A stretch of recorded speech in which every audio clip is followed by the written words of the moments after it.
Okay, so DNA sequencing. The most commonly used method in the lab is the Sanger or the chain-terminating dideoxynucleotide method. And if you understand PCR, you will understand how this method works. The sequencing of DNA can be split into two stages, the reaction and the separation.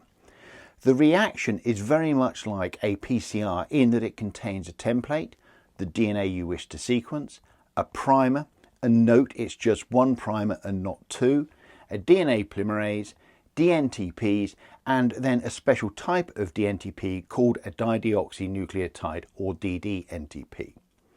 Remember, a dNTP is a deoxynucleotide.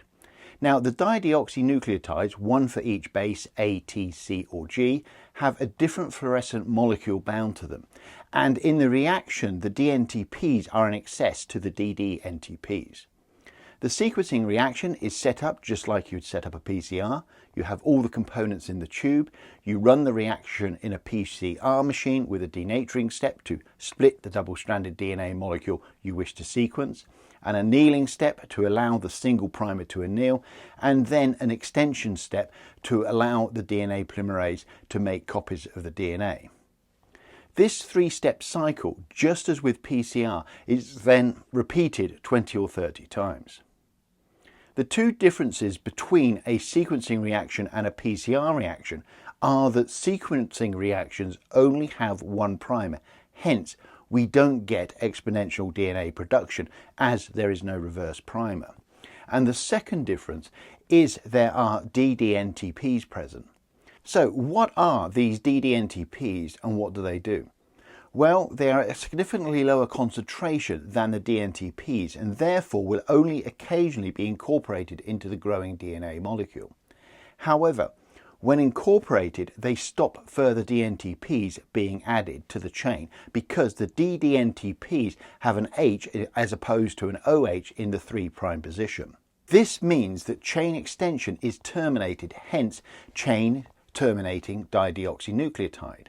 Effectively, the ddNTP caps the 3' end of the DNA molecule with a fluorescent marker, and the colour of the marker indicates the base of that site. Therefore, as the reactions run, you eventually end up with a series of DNA molecules with many copies of each one base longer than the other and terminating with a fluorescent marker. The next stage of DNA sequencing after the reaction has been stopped is to purify the fluorescently labelled DNA molecules. That is, remove the unused ddNTPs and dNTPs and run the purified material on a gel. As the sample runs down the gel, lasers scan the gel for the fluorescent markers, and each time the laser excites a marker that is moving past the laser, the colour is recorded, and this indicates the base at that site. And that is it. That is the Sanger or chain-terminating dideoxynucleotide sequencing method.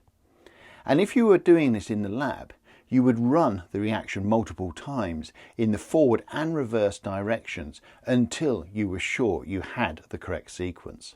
The Sanger or chain-terminating dideoxynucleotide DNA sequencing method is often referred to as first-generation sequencing.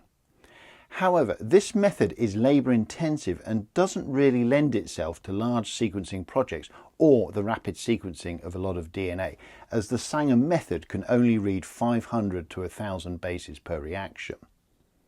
So how are big sequencing projects carried out? Well, there are a number of approaches and methods that can be used, such as shotgun sequencing, next generation sequencing or NGS methods, and third generation methods. In shotgun sequencing, the genome is broken into random segments and then each segment is sequenced using the Sanger method.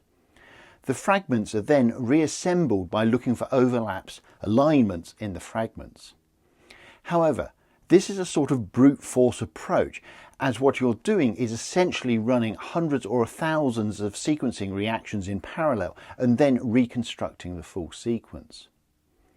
The NGS methods can also be called massively parallel DNA sequencing because they essentially use a high throughput approach to sequencing where many different DNA molecules are sequenced at once.